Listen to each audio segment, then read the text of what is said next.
After my wife and best friend's affair destroyed our marriage, I created wealth while they fell into debt. Their pleas for help met with my laughter. Be me, 42-year-old David. Been sitting on this story for a while. Finally, time to get it all out. Maybe it'll help someone dealing with similar shit. Rewind to college days. Wasn't exactly Mr. Popular. Spent most of my time in the computer lab, or buried in textbooks, teaching myself programming, dreaming of starting my own tech business someday. Coding was my escape, like solving puzzles that actually mattered. Had just a few close friends who got me. Enter Emily. Met her sophomore year in an economics class. Class I was barely passing. She was the organized type, always had the answers. Perfect notes. Carried herself with quiet confidence. Noticed her immediately. Way too shy to approach her, though. Things changed one afternoon in the library. Frantically flipping through my notebook, trying to cram before an exam. Emily walks over, sits down across from me. You're using the wrong syllabus. Hands me her notes, color-coded, perfectly organized. Way better than my chicken scratch. You owe me coffee, she says with this little smirk. And that was the beginning of everything. Started studying together. Soon it wasn't just about classwork. Talked for hours about life, ambitions, future plans. Emily was smart and driven. Made you believe anything was possible. Fell for her hard. Meanwhile, there's Thomas, my best friend since high school. If I was the awkward computer guy, Thomas was the complete opposite. Confident, charming, could talk his way into or out of any situation.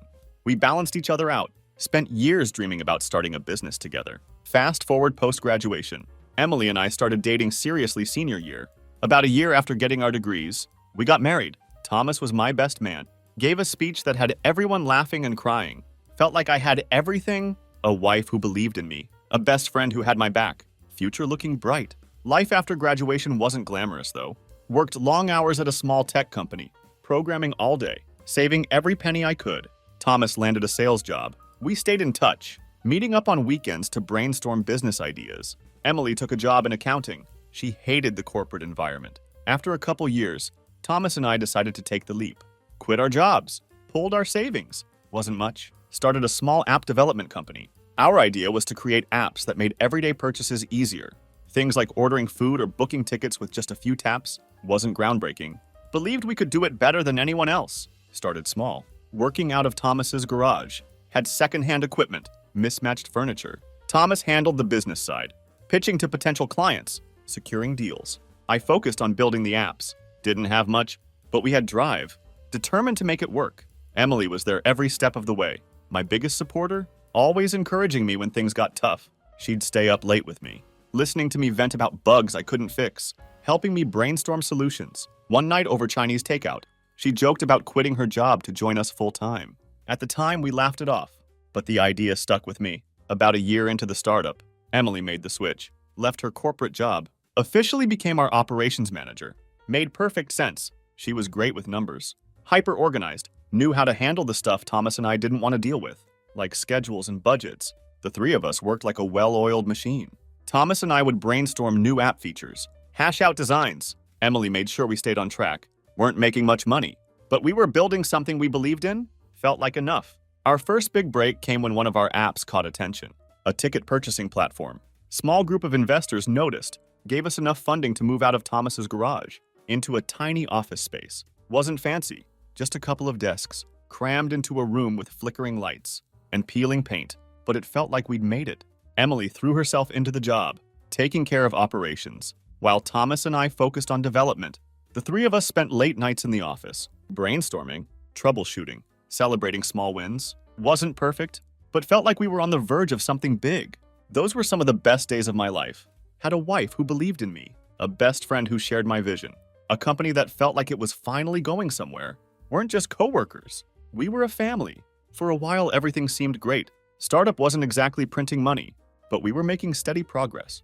Felt like we were unstoppable. Worked long hours. Had a rhythm that worked. Our office was cramped. AC barely functioned. But there was energy in the air. Like we were building something that could really take off. We were a team in every sense of the word. Then things started to shift. At first, it was little stuff. Emily and Thomas started texting each other more often, even outside of work hours. Didn't bother me at first. Our work often bled into personal time, seemed normal. But then the texts started getting more frequent. They'd laugh about inside jokes I wasn't part of. When I'd ask what was so funny, Emily would just wave it off.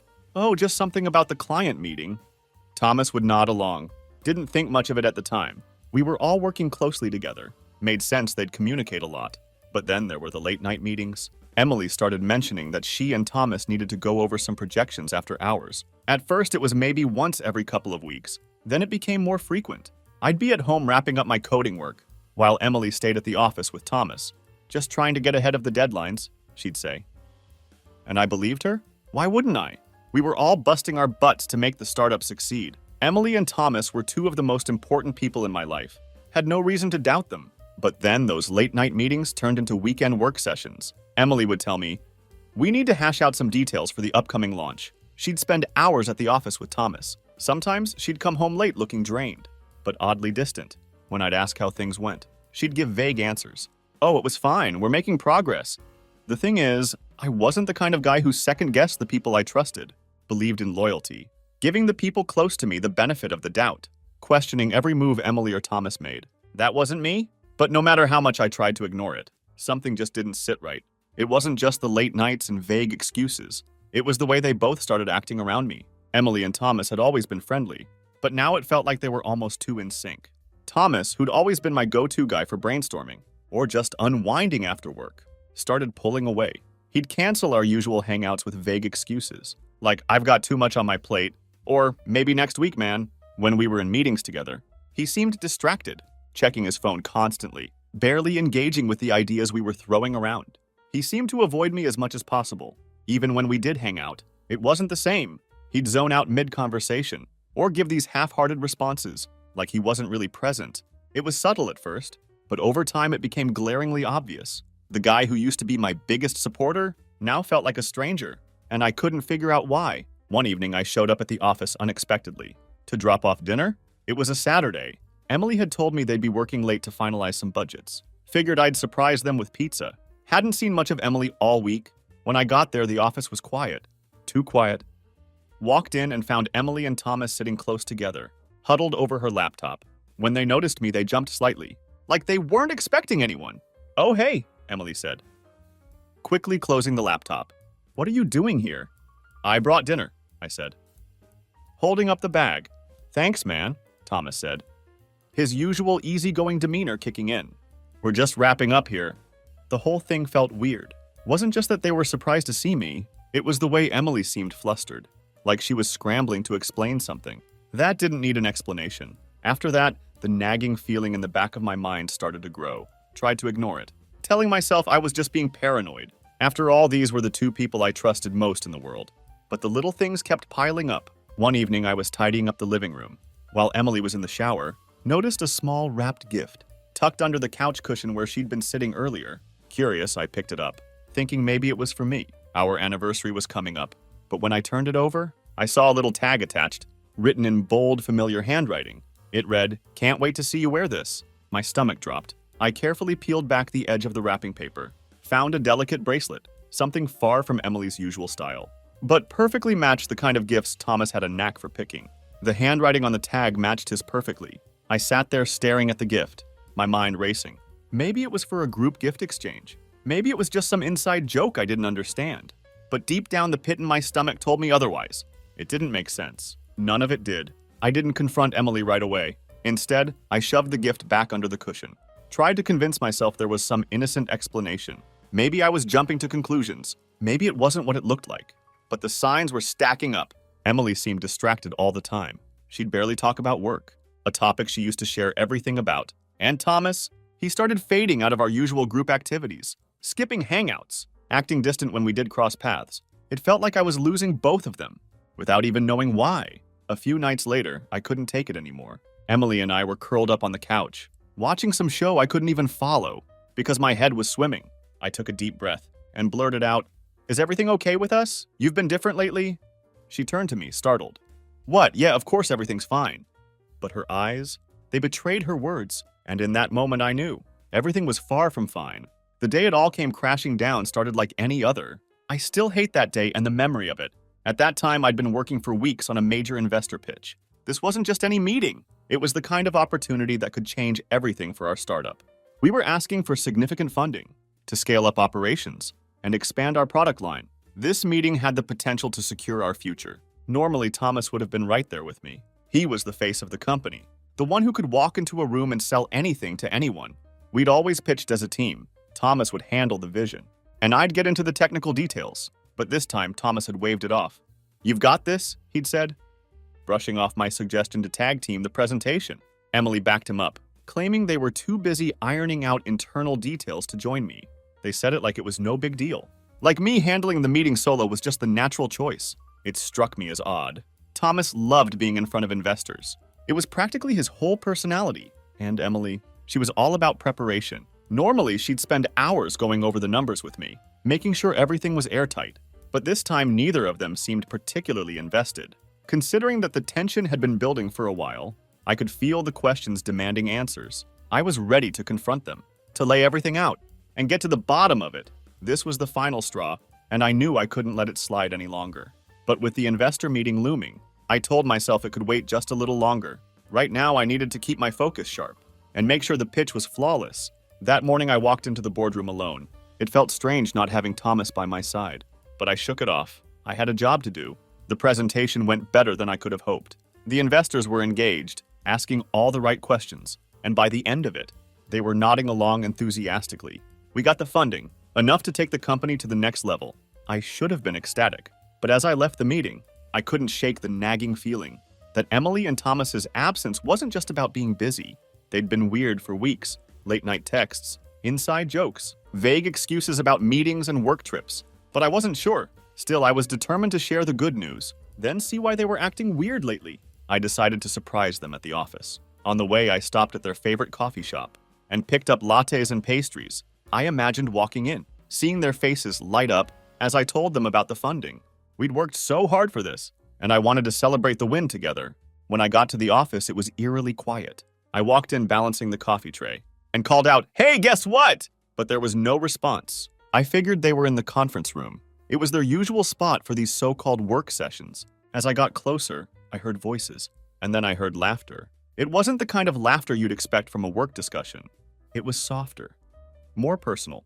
My chest tightened as I stood there, my hand hovering over the door. Part of me hoped I was wrong, that I'd walk in and find some harmless explanation, a perfectly reasonable excuse for the way they'd been acting. But I couldn't shake the knot in my stomach. Taking a deep breath, I pushed the door open without knocking, and there they were. Emily was sitting too close to Thomas, her hand resting on his arm like it belonged there. The way she leaned toward him wasn't casual. It was deliberate, intimate in a way that didn't belong in any work setting. At first, it didn't register. They'd worked together on plenty of projects. So maybe this was just one of those moments. I was overthinking. But then they saw me, the way they froze, their faces draining of color. Like kids caught red-handed, made my stomach drop. "Hey," I said, trying to keep my voice steady, though I could feel my pulse pounding in my ears. "What's going on?" Emily jumped up quickly, smoothing out her shirt, her eyes darting everywhere but at me. We weren't expecting you back so soon," she mumbled, glancing at Thomas like she needed a lifeline. "I thought you'd still be at the meeting," Thomas added, his voice way too casual. "I wrapped up early," I said, stepping further into the room and setting the coffee and pastries on the table. My hands felt shaky, but I tried to keep my movement steady. "Thought I'd bring you guys some good news." They just stared at me, their silence louder than anything they could have said. "What's going on?" I asked again, my tone firmer this time. Emily exchanged a quick glance with Thomas, and then she sighed, her shoulders slumping like she was carrying the weight of the world. "Look," she started, her voice soft but somehow sharp at the same time. "This isn't how we wanted you to find out." My heart sank. "Find out what?" I asked, though deep down I already knew the answer. And that's when it all spilled out.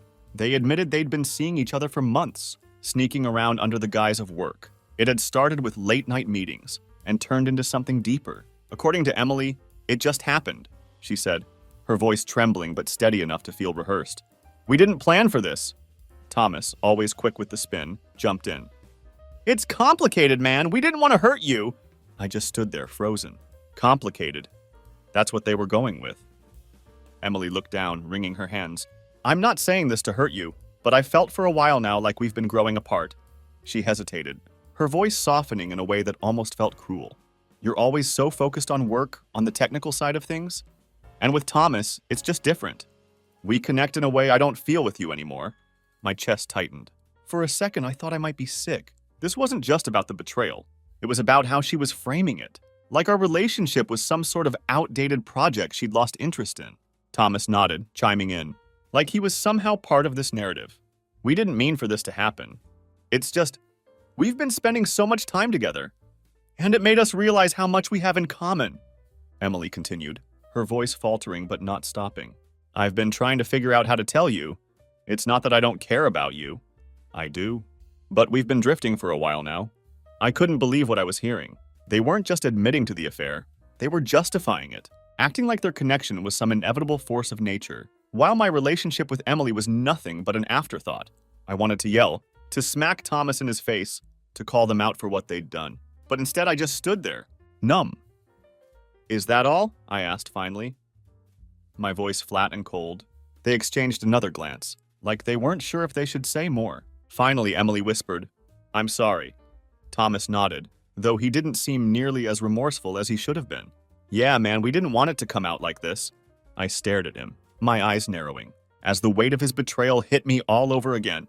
This wasn't just anyone. This was the guy I trusted like a brother, the person who had been there through every high and low of my life. And now he was standing there, looking like he wanted to shrug it off and move on. I didn't respond. I just kept glaring at him, my silence heavy with all the things I could have said but didn't. Then I looked back at Emily, her head bowed, her hands fidgeting, like she couldn't bear to meet my eyes. The two people I trusted most in the world, and this was how they'd repaid me. Without another word, I turned and walked out. That night I packed a bag and left. I couldn't stay in the apartment anymore, surrounded by reminders of a life that now felt like a lie. I checked into a hotel and tried to process what had just happened. The next day I filed for divorce. I didn't fight for anything. Not the apartment, not my share of the company, not even an explanation. I just wanted out. Let them have each other, and let them have the business we'd built together. I didn't care anymore, or at least that's what I wanted them to think. I could see it in their eyes before I walked out of that room. They were bracing for a fight. They thought I'd yell, throw accusations, or make some grand scene. Maybe even try to burn everything down with them. But I didn't. My calmness seemed to throw them off, like they couldn't believe I'd just walk away. But what they didn't know was that I had a plan. I wasn't going to stoop to their level. No screaming. No dragging it out in public. No messy confrontation. I decided then and there that the best way to deal with this was to rebuild quietly and let my actions speak louder than anything I could have said in that moment. Of course, walking away wasn't easy. It wasn't just losing Emily. It was losing Thomas, the guy I thought would always have my back. The betrayal wasn't just personal. It felt like my entire world had been turned upside down. For weeks, I replayed every moment in my head, trying to figure out how I didn't see the signs. Every late-night meeting, every inside joke, every vague excuse, they all made sense now, in a way that made me sick. But no matter how much I overanalyzed, the result was the same. They'd made their choice, and now I had to make mine. The divorce was finalized quickly. I packed up what little I had and moved to a different city. I didn't have a plan, just the faint hope that putting distance between myself and the mess might help me breathe again. The first apartment I found was a tiny studio in a rundown part of town, the kind of place where you hear your neighbors arguing through the walls, and the hot water works sometimes. My furniture consisted of a mattress on the floor, a folding table I use as a desk and dining table, and a single chair I'd grabbed off the curb. It wasn't much, but it did the job. I started working at a local coffee shop during the day to cover my bills. It paid just enough to keep the lights on. At night, I'd come back to my apartment, open my laptop, and lose myself in the only thing that made sense anymore: coding. You see, back when I was working with Thomas at the startup, I'd been quietly developing an idea on the side. It wasn't anything big at first, just a concept for a better way to integrate mobile payment systems with smaller businesses. I'd even emailed it to Thomas, thinking it could be a great addition to what we were building. His response was dismissive. Too niche, too risky, and not worth the resources. That email stuck with me, not just the words, but the way it felt like he didn't even consider it seriously. I let it go at the time, filed it away in the back of my mind, but I never stopped thinking about it, now with nothing to lose, and no one to answer to. I started working on it in earnest. Every night I'd sit at that folding table and dive into the code. The idea consumed me. A seamless payment platform tailored for small businesses, easy to set up, affordable, and scalable. I worked obsessively, driven by equal parts desperation and the need to prove that Thomas had been wrong about me. The first year was brutal. I was living on instant noodles and whatever day-old pastries the baristas at the coffee shop gave me at the end of my shift. I barely slept, juggling my job during the day, and the endless stream of coding, debugging, and late-night coffee during the night. Still, I kept going. At first, I didn't tell anyone what I was working on. It felt safer that way, like it was mine, and no one could take it from me. But as the app started to take shape, I realized I couldn't do it alone. I reached out to a small group of people in the tech space, pitching my idea with as much passion as I could muster. Slowly, things started to click. I'll spare you the step-by-step details of how it all came together. It wasn't a straight path. There were setbacks, moments where I thought it was all going to fall apart, and countless nights where I doubted myself. But eventually, the app gained traction. First with local businesses, then with bigger ones. The simplicity of the platform resonated with people, and the word started to spread. Somewhere along the way, I stopped checking on Emily and Thomas. In the beginning, I'd look at their Instagram profiles late at night, hate scrolling through their curated lives. They were still running the startup, still attending fancy events, and smiling for the cameras. Making moves, one of Emily's captions said. Under a photo of them at some tech gala, it stung to see them living the life I'd poured my soul into, the life I thought we were building together. But the busier I got with my own work, the less time I had to care. By the time my app started making headlines, I wasn't thinking about them at all. I'd built a company and app from the ground up. What started in a cramped studio apartment with a second-hand laptop had grown into something real. My team was small but passionate, and the platform was gaining recognition in the tech world. I started getting invitations to speak at conferences, to sit on panels about innovation and mobile payments. Me, the guy who once slept on a mattress on the floor, was suddenly being called a visionary in the industry. It was surreal. Of course, I knew Emily and Thomas must have heard about my success by then. They weren't exactly doing great. Whispers had started reaching me through mutual acquaintances. Their product launches weren't meeting expectations, and investors were losing patience. The startup was struggling to stay afloat. But I didn't gloat. I didn't reach out. I didn't need to. I eventually stopped looking at their profiles altogether. It wasn't even a conscious decision. I was just too busy. The demands of running a growing company didn't leave much time for dwelling on the past. What they were doing or not doing didn't matter anymore. One day, an email landed in my inbox from someone I hadn't thought about in years. Thomas. At first, I assumed it was spam, but when I opened it, I quickly realized it wasn't. The tone was desperate, a far cry from the cocky, self-assured Thomas I used to know. He went on about how things had been rough lately. Their startup was floundering. Investors had pulled out after a string of failed launches, and they were buried in debt. Apparently, Thomas had been ousted by the board, which was darkly poetic, considering how he and Emily once acted like they ran the world. At the end of the email, Thomas casually mentioned that he'd seen a job opening at a promising tech company. Mine, obviously, though he had no clue I owned it, and wanted to throw his name in the ring.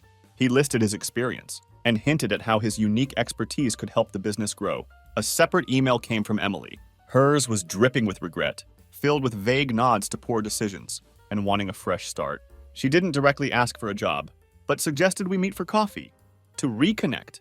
Sitting there, I couldn't decide whether to laugh or be annoyed. After years of silence and everything they'd done, they were asking me for a lifeline. Classic. I forwarded their emails to HR, along with a request to schedule an interview for an entry-level position. The day of the interview arrived, and I won't lie, I was curious to see how it would play out. I didn't give them any advanced warning that I'd be there. The position they were interviewing for, junior support specialist. It was a basic job, mostly involving answering customer queries and troubleshooting issues. The starting salary wasn't anything to write home about, but it was a job. I stepped into the interview room and waited, keeping an eye on the clock. When the door finally opened, Emily and Thomas walked in together. The moment they saw me sitting at the head of the table, their faces froze. Thomas's usual confident demeanor faltered, and Emily looked like she wanted to disappear. Thomas, Emily, I said evenly, gesturing to the chairs across from me. Thanks for coming in. They hesitated, exchanging a quick glance before sitting down. So, I began, leaning back slightly. Let's talk about the position. Thomas tried to recover first, forcing a smile that didn't quite reach his eyes.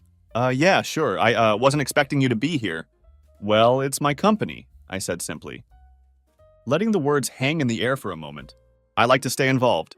Emily fidgeted with the edge of her portfolio, avoiding eye contact. I kept the tone professional, walking them through the job description, the responsibilities, and the salary. They were both too stunned to say much, which gave me all the confirmation I needed that they hadn't expected this. Thomas cleared his throat, trying to regain some composure. This position seems a bit lower level than I thought, he said carefully.